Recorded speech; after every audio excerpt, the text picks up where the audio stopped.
Hi guys, Mahesh friends. ఆంధ్రప్రదేశ్లో గ్రామ మరియు వార్డు సచివాలయానికి సంబంధించిన పోస్టుల భర్తీకి నోటిఫికేషన్స్ అనేవి అఫీషియల్ వెబ్సైట్లో రిలీజ్ అవ్వడం జరిగింది. మీరు చాలా రోజుల నుంచి అడుగుతున్న వీఆర్ఓకి సంబంధించిన ఇన్ఫర్మేషన్ అయితే మొదట ఇస్తాను. ఓకే, సో వీఆర్ఓకి సంబంధించిన నోటిఫికేషన్ ఇక్కడ మీరు చూడవచ్చు. ఇది ఎటువంటి డ్రాఫ్ట్ నోటిఫికేషన్ కాదు, గవర్నమెంట్ రిలీజ్ చేసిన నోటిఫికేషనే. పీడిఎఫ్ అనేది వీడియో డిస్క్రిప్షన్లో అందుబాటులో ఉంది. ఓకే, సో 2880 పోస్టుల భర్తీకి నోటిఫికేషన్ అయితే వచ్చింది. వీఆర్ఓకి సంబంధించి 18 నుంచి 42 ఏళ్ల వయసు ఉన్నవారు దరఖాస్తు అనేది చేసుకోవచ్చు. ఏజ్ రిలాక్సేషన్ కూడా ఇచ్చారు. ఓకే, అది తర్వాత డిస్కషన్ చేద్దాం. 14,600 నుంచి 44,870 రూపాయలు అనేది పే స్కేల్గా విధించారు. 2 ఇయర్స్ అనేది సెలెక్ట్ అయిన అభ్యర్థులకి ప్రొబేషనరీ పీరియడ్ అయితే ఉంటుంది.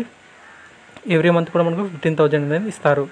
ఓకేనా, దరఖాస్తు అనేవి ఆగస్టు 10వ తారీఖు కల్లా మనం దరఖాస్తు అనేది చేసుకోవాలి. ఆల్రెడీ మనకు అఫీషియల్ వెబ్సైట్లో దరఖాస్తు ప్రక్రియ అయితే ప్రారంభమైంది అని చెప్పి వీరు ఇన్ఫర్మేషన్ అయితే ఇవ్వడం జరిగింది. ఓకేనా, సెప్టెంబర్ 1వ తారీఖున మనకు ఎగ్జామ్స్ అయితే కండక్ట్ అనేది చేస్తారంట. ఎగ్జామ్కి 3 రోజుల ముందు ఈ యొక్క హాల్ టికెట్స్ అనేవి అందుబాటులోకి అయితే వస్తాయి. జిల్లాల వారి ఖాళీ చూస్తే శ్రీకాకుళం 185, విజయనగరం 178, విశాఖపట్నం 501, కృష్ణా 265, గుంటూరు 191, ప్రకాశం 79, నెల్లూరు 232, చిత్తూరు 414, అనంతపురం 384, వైఎస్ఆర్ కడప మనం చూస్తే 227, కర్నూలుకి 224 వేకెన్సీ అయితే ఉండడం జరిగింది. ఈ విధంగా 2880 పోస్టులకు నోటిఫికేషన్ అయితే వచ్చింది. 2 జిల్లాలకు సంబంధించి ఎటువంటి వేకెన్సీస్ అనేది వీరు భర్తీ అనేది చేయడం లేదు. ఓకేనా, తర్వాత మనం చూస్తే ఈ యొక్క వీఆర్ఓ సంబంధించి క్వాలిఫికేషన్ ఏంటంటే ఇంటర్మీడియట్ అనేది విద్యార్హత ఇవ్వడం జరిగింది. అయితే ఇక్కడ మనకు ఒక లింక్ అయితే పెట్టారు. ఓకే, అది కొంచెం మీకు ఇబ్బంది అయితే చేస్తుంది. మీరు అనుకున్నట్లుగానే ఇంటర్మీడియట్ అనేది వీరి క్వాలిఫికేషన్ అయితే పెట్టడం జరిగింది. దానితో పాటుగా మనకు ఖచ్చితంగా ఇంటర్మీడియట్తో పాటు 2 ఇయర్స్ డ్రాఫ్ట్మెన్ సివిల్ కోర్స్ అనేది కంప్లీట్ చేసి ఉండాలి అని చెప్పి కూడా తెలపడం జరిగింది. ఓకేనా, ఇక్కడ మీ స్క్రీన్ మీద చూడవచ్చు. ఇంటర్మీడియట్తో పాటుగా డ్రాఫ్ట్మెన్ సివిల్ 2 ఇయర్స్ కోర్స్ కూడా కంప్లీట్ చేసిన అభ్యర్థులు మాత్రమే ఈ పోస్ట్కి దరఖాస్తు చేసుకునేందుకు అర్హత అని చెప్పి వీరు ఇక్కడ తెలుపుతున్నారు.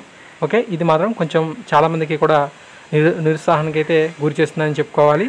ఓకేనా, అండ్ తర్వాత మనం చూసినట్లయితే నెక్స్ట్ మనకు ఏజ్ రిలాక్సేషన్ గురించి ముందుగా చూస్తే 18 నుంచి 42 ఏళ్ళ వయసు అనేది ఉండాలి. అది కూడా మనకు 1/7/2019 లోపు. ఓకే, ఎస్సీ ఎస్టీ బీసీకి 5 ఇయర్స్ అనేది అప్పర్ ఏజ్ రిలాక్సేషన్ అయితే ఇచ్చారు. ఫిజికల్లీ హ్యాండిక్యాప్డ్ 10 ఇయర్స్ అనేది అప్పర్ ఏజ్ రిలాక్సేషన్ ఉంది. ఎక్స్ సర్వీస్మెన్కి ఎన్సీసీ వారికి 3 ఇయర్స్ అనేది ఇచ్చారు.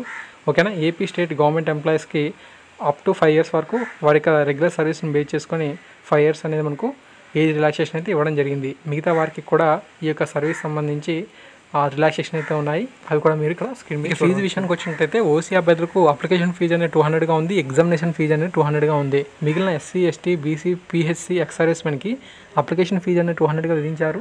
ఎటువంటి ఎగ్జామినేషన్ ఫీజు అనేది లేదు. ఇవన్నీ కూడా మనకు డ్రాఫ్ట్ నోటిఫికేషన్ ఏదైతే రిలీజ్ చేశారో దానికి అనుగుణంగా ఉన్నాయి. కొన్ని మార్పులు అనేది చేశారు. ఓకే, మీరు వీటిని కూడా చూసినట్లయితే కొన్ని మ్యాక్సిమం మనకు అవగాహన అనేది ఆ యొక్క డ్రాఫ్ట్ నోటిఫికేషన్ అయితే ఇచ్చిందని చెప్పుకోవాలి. అండ్ తర్వాత మనకు కేటగిరీ వారీగా డిస్ట్రిక్ట్ వారీగా ఈ యొక్క వేకెన్సీకి సంబంధించిన ఇన్ఫర్మేషన్ అయితే చూడవచ్చు.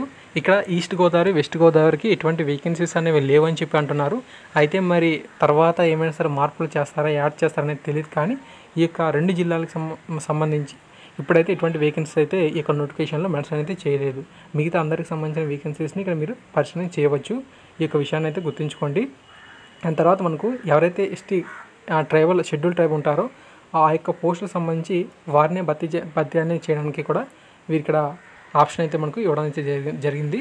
దాని తర్వాత మనం చూస్తే ఈ యొక్క ఎగ్జామ్ ఏ విధంగా ఉంటుందంటే జనరల్ స్టడీస్ అండ్ మెంటల్ అబిలిటీకి సంబంధించి 50 క్వశ్చన్స్ అయితే వస్తాయి, 50 మార్క్స్. తర్వాత డ్రాయింగ్ అండ్ సర్వే సిలబస్ అని చెప్పి అంటున్నారు. 100 క్వశ్చన్స్ వస్తాయి, 100 మార్క్స్. ఇలా 150కి ఎగ్జామ్ అయితే కండక్ట్ చేస్తున్నారు.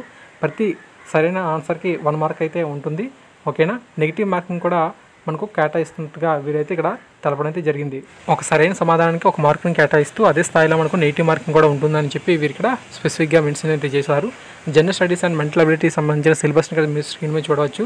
General mental ability and reasoning, quantitative aptitude, general English, current affairs, general science, history and culture, Indian polity, physical Geography, ఇలా చాలా మనకు అంశాలకు సంబంధించి వీటిని ఇవ్వడం జరిగింది. తర్వాత డ్రాయింగ్ అండ్ సర్వే సిలబస్ కూడా ఇక్కడ ఇవ్వడం జరిగింది. వీటికి సంబంధించి కూడా ఇన్ఫర్మేషన్ అయితే మీరు ఇక్కడ చూస్తూ ఉన్నారు. ఓకేనా, సో ఈ విధంగా మనకు సిలబస్ సంబంధించి కూడా ఇన్ఫర్మేషన్ అయితే ఉంది. కాబట్టి అభ్యర్థులు ఈ పీడిఎఫ్ అయితే డౌన్ చేసుకోండి. మరింత లోతుగా విశ్లేషణ అనేది మీకు తర్వాత నేను చేస్తాను. ఓకేనా, thanks for watching this video. తప్పకుండా వీడియోని లైక్ చేయండి, పది మంది కూడా షేర్ అని చేయండి. ఛానల్ సబ్స్క్రైబ్ చేసుకుంటే ముఖ్యమైన అప్డేట్స్ అయితే పొందుతారు. Thank you.